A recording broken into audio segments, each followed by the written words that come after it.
That night, Max and Lucy's teeth gleamed, saliva dripping, a rotten stench rose. Something was watching them. A growl tore the silence, and something approached in the darkness.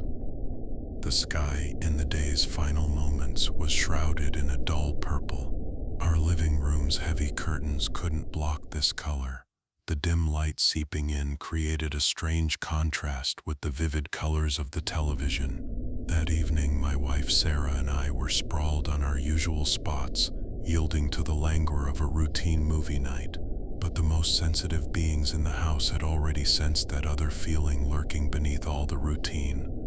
Max, our German shepherd, despite his imposing size, possessed an always cautious, intelligent, and protective soul. Lucy, our small terrier, was the opposite, a tiny ball of energy, ready to bark, jump, and stir up trouble at any moment. Yet now, both stood motionless in the middle of the living room, as if cemented to the marble floor. Initially, I didn't notice their stillness. My eyes were glued to the screen. Not until I heard that deep, pre-growl rumble in Max's throat. This was Max's danger signal, our alarm bell. I turned my head and saw the tension on Sarah's face as well. Both of our dogs had their ears pricked up like arrows, their gazes locked on the dim corridor right behind the living room. The corridor light was off. It was the deepest, most shadowed part of the apartment, an inky darkness that required time even for the eyes to adjust. "What is it, kids?" I whispered, noticing my voice involuntarily hushed, as if speaking louder would anger whatever was waiting in that darkness. Max slowly took a step forward, as if challenging an invisible presence in the hall. Every muscle in his body was taut, the roots of his fur standing on end. Lucy, meanwhile, poked her head out from between Max's legs, whimpering with a sharp, trembling sound. Fear and warning radiated powerfully from her small body. I turned towards the corridor, squinting to see. Nothing. Just the bottomless void created by the furniture and walls, pitch black, as if a black hole had opened up inside our room. "Never mind, honey," Sarah said, her voice shaky and filled with forced cheer. "It's a cat. It's the wind. Just close that door and come back." But I knew our dogs wouldn't react this strongly to a cat or the wind.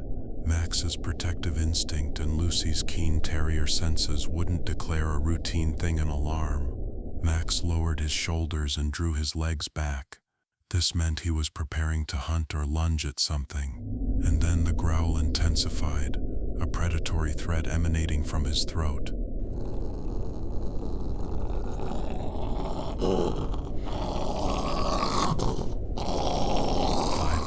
Passed like an hour. We sat there, staring into the darkness behind us. The dogs were still hypnotically fixated on the corridor, growling. This growl was no longer just a warning. It carried a deep anger and desperation. Just then, it happened. The light switch at the very end of the corridor, the farthest corner from the living room, clicked on and off. A brief, rapid click-clack sound. For a fraction of a second, the corridor was washed in a dim yellow light, then plunged back into darkness. The darkness our eyes had grown accustomed to was suddenly pierced. A small shriek escaped Sarah's throat. My heart hammered against my ribcage. A human hand, a ghost, something, had flipped that switch. "Who's there?" I shouted, my voice coming out weaker than expected. There was no answer, only Max growling and Lucy's incessant whimpering. Sarah and I stared at each other, frozen. The cold grip of terror had seized us simultaneously. No one had opened the door and entered. No one had spoken. Just that switch, as if the darkness itself had breathed and made its presence known to us. The dogs went wild. Max stopped growling and started barking furiously towards the corridor. It was an unfamiliar intensity of sound, a blend of fury and fear. Lucy darted out from behind Max, as if launching herself at an invisible enemy. It was exactly then that we felt a thick, putrid odor waft towards us from that dark corridor. It was the sickening smell of old, damp earth and something decaying. The dog's reaction wasn't to a sound or a shadow, but to a physical presence. I grabbed Sarah's arm and leaped to my feet. "We're going, now!" As we ran towards the door, I took one last look behind me. The corridor was still pitch dark, but no matter how hard I strained my eyes now, I could see two glowing dots within that darkness, just like animal eyes reflecting light when a flashlight is shone in the dark. But these were much higher off the ground, a human height, maybe taller, and they were slowly gliding towards us. Max continued to bark with the desperation of survival. His final battle cry was the last sound that echoed within the house walls as we quickly shut the door and turned the key. It wasn't just an electrical fault chasing us.